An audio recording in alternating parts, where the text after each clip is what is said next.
Okay, for the first problem on the geometry review, it says an isosceles triangle, triangle CAT, angle C and angle A are congruent, and the measure of angle T is 52 degrees. What is the measure of angle C? So, if I sketch you a quick picture of this triangle, just in case you forget, isosceles means it has two equal sides, and also two angles are congruent. So right now they're telling me C and A are the exact same, and T is 52 degrees. Triangles add up to be 180 degrees. So if I do 180 and I subtract out the 52, I'm left with 128 degrees. I have to split that between the two angles, so I divide by 2 and I get 64. The second problem says, what is the area in feet of a rectangle with length 3 feet and width 15 feet? And so for area of a rectangle, we do base times height, or length times width, same thing. And in this case, I have 3 and 15, so I'm going to multiply those together, and I get 45 feet. In the third example, it says, in rectangle PQRS, which of the following must be true about the measure of angle PQR and angle QRS? So it might help you to sketch a picture if you need to, just so you can figure out what they're talking about.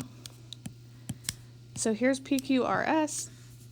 It says angle PQR, so that's this angle here, and QRS, that's this angle here. And hopefully you remember that rectangles have 4 right angles, and so each of them are 90. This next problem says a point at 6, -5 in the standard xy coordinate plane is reflected in the x-axis. What are the coordinates of the new point? So if you sketch yourself a little graph and you plot this point,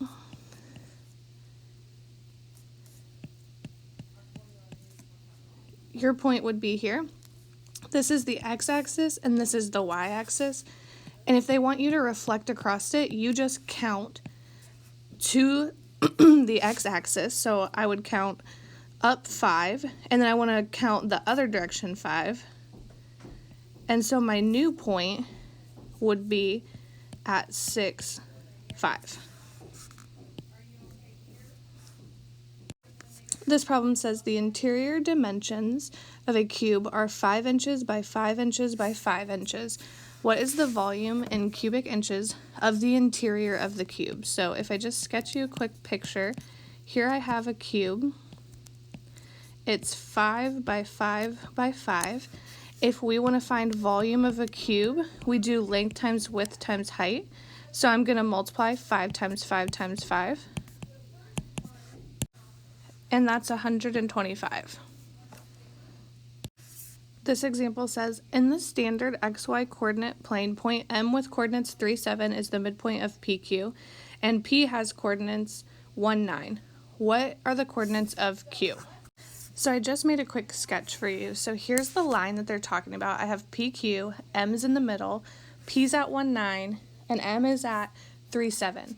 Now, if you don't remember, midpoint means it's right in the middle. So these two segments have to be the exact same length, so they have to be the same distance apart.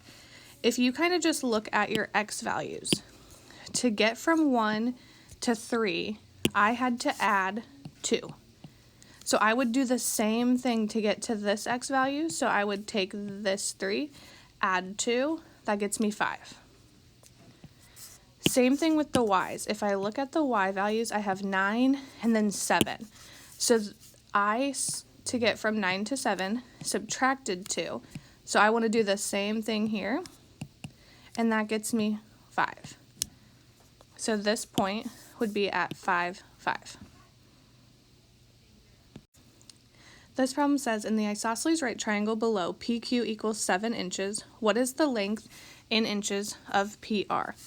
So if it's isosceles, I know these two sides are the exact same length, so this is also 7. Then I can do Pythagorean theorem to find the length of PR. Remember, across from the right angle is always our C value, and Pythagorean theorem is a squared plus b squared equals c squared. So I would have 7 squared plus 7 squared equals c squared. 7 squared is 49. 49 plus 49 is 98. And then to get c, I have to take the square root. And when I take the square root, I get that c is about 9.899.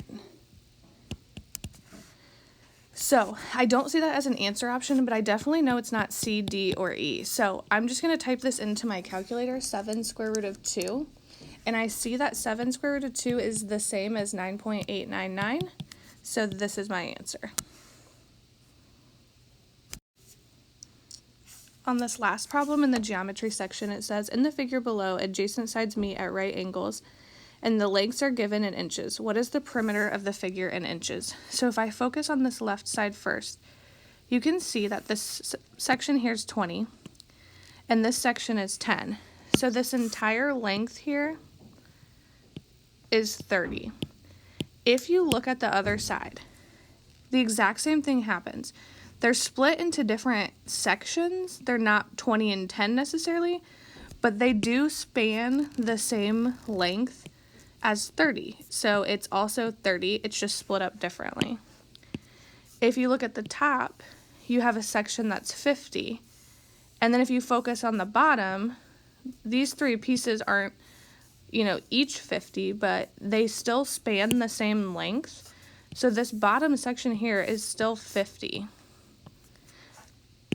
Perimeter, in case you forget, means you add all the side lengths together. So I have 30 plus 50 plus 30 plus 50, which gets me 160.